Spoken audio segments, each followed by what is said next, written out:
retrouve aujourd'hui pour du yoga debout pour étirer et détendre la colonne vertébrale. On va réaliser deux postures et on va commencer par la première, la posture de la montagne. Simplement la posture où l'on se tient debout. On va avoir des points de contrôle pour avoir une colonne vertébrale avec des bonnes courbures. Cette posture est importante puisqu'elle est la base de toutes les autres postures de yoga et surtout, elle va vous être utile dans votre quotidien.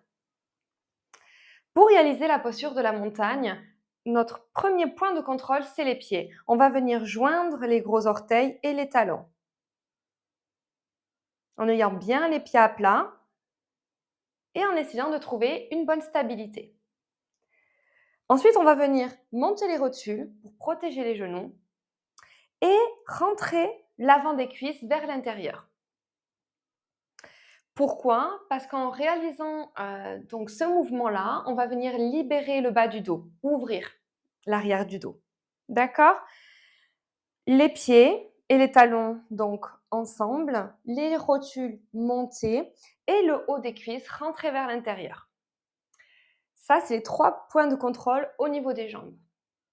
Ensuite, on va faire attention à notre bassin.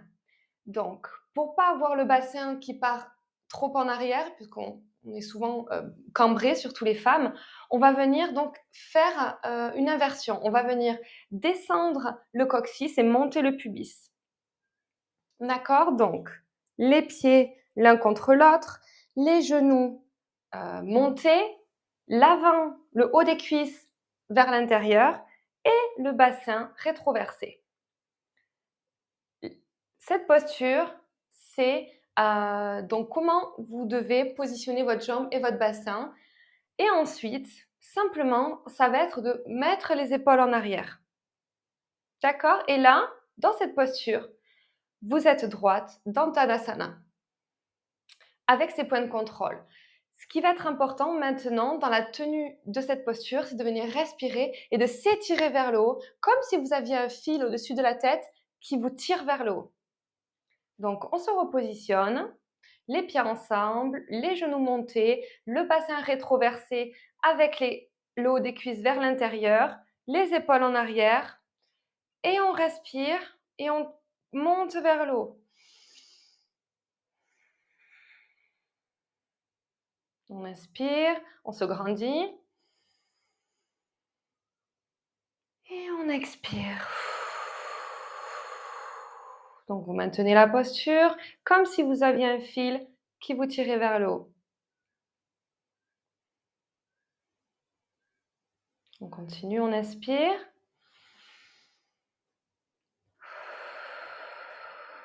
Et cette posture, elle est très importante, mettre dans votre quotidien.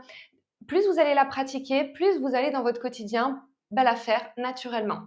Par exemple, quand vous êtes en train d'attendre à la boulangerie votre baguette, au lieu de venir attendre comme ça, c'est souvent la position que l'on prend, comme ça, où notre dos n'est pas du tout aligné, eh bien, on va utiliser tous ces temps pour justement se mettre dans Tadasana et se redresser. Et c'est invisible, vous pouvez très bien être très concentré dans votre Tadasana, dans votre posture de la montagne, en plein supermarché à la caisse et personne ne va le voir. Donc, on refait encore une fois, les pieds ensemble, les rotules montées, le haut des cuisses vers l'intérieur, le bassin rétroversé et les épaules en arrière. Et là, dans l'expiration, hop, on va monter, s'auto-agrandir comme si vous aviez un fil qui vous tirait au-dessus de la tête. On inspire. Et on expire, on continue, on s'auto-agrandit. Vous venez respirer dans la posture. On se grandit, les épaules en arrière, le bassin rétroversé, le haut des cuisses vers l'intérieur. Et ça va faire du bien à votre colonne vertébrale, le fait de s'auto-agrandir, d'avoir les bonnes courbures vertébrales.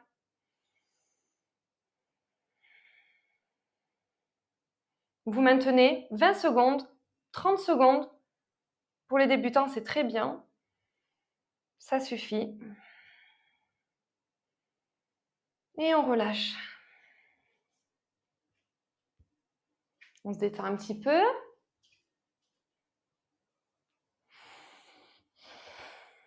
On va venir le faire une dernière fois et passer à la posture numéro 2.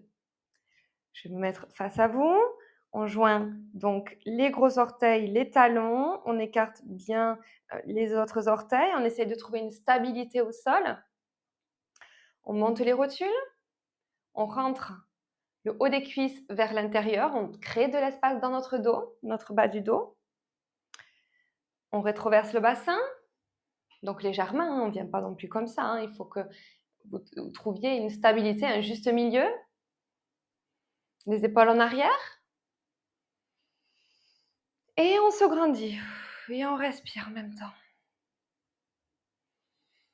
Donc vous ne devez pas être ultra contracté, c'est plutôt des directions que prend votre corps. Le fait de monter donc vers le haut, le fait de venir donc rétroverser le bassin. Vous ne devez pas être ultra contracté. C'est une posture qu'on peut mentionner aussi de détente.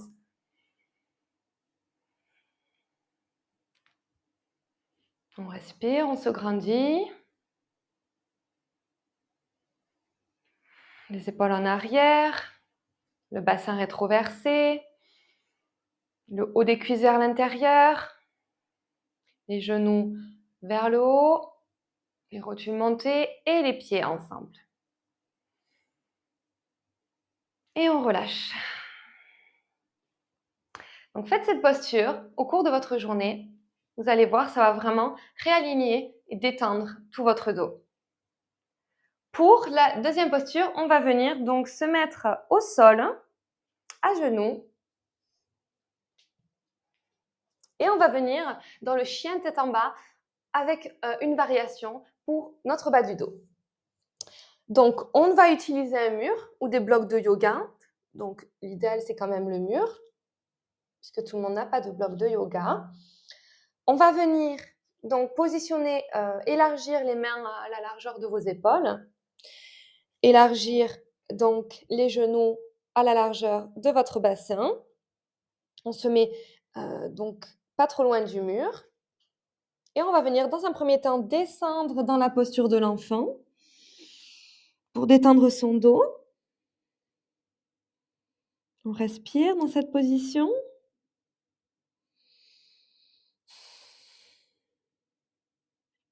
Ensuite, on va revenir à quatre pattes.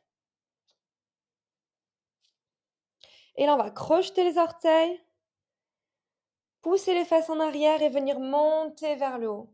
Et là, les talons doivent être contre le mur. D'accord? Dans la posture classique du chien tête en bas, on va avoir les talons au sol. Mais quand on a mal au dos ou que l'arrière des jambes donc est assez tendu, ça peut être compliqué. Donc, on met les talons contre le mur, pieds écartés, largeur du bassin, mains en largeur des épaules ou moins. Et on va venir donc à tendre notre colonne vertébrale. Donc, si c'est compliqué pour vous, vous pouvez plier les genoux. Parce que le but dans cette position, c'est vraiment de venir allonger le dos, de pousser les fesses vers l'arrière. On respire, on pousse les fesses vers l'arrière. Donc, avec les jambes pliées, il n'y a pas de souci. Ou les jambes tendues. Mais si on a les jambes tendues et qu'on est un petit peu trop comme ça, le dos voûté, on plie les jambes. Puisque le but, c'est le dos droit, poussé vers l'arrière. On maintient, on pousse les fesses vers l'arrière, on garde le dos bien droit. Et on revient à quatre pattes. On revient dans la position de l'enfant pour se détendre. On respire ici.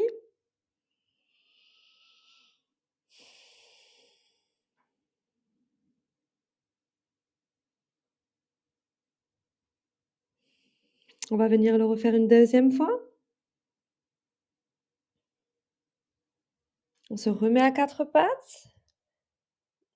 On crochette les orteils. On pousse les fesses en arrière et on vient monter. Les talons sont contre le mur. Les jambes pliées si on a besoin.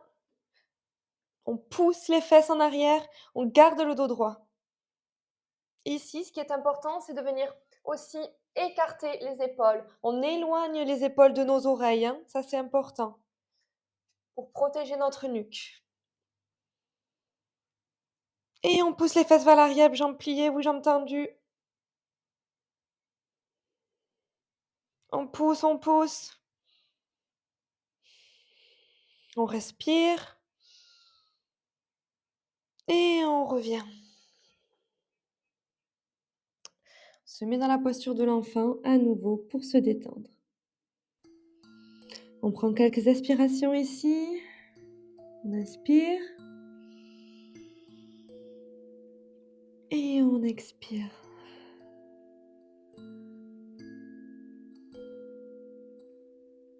On inspire. Et on expire.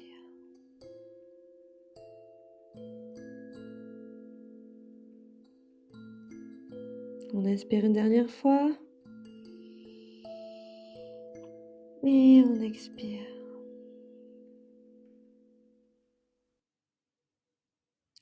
Et on vient s'asseoir sur notre tapis. Voilà pour ces 2 postures de yoga debout pour votre dos.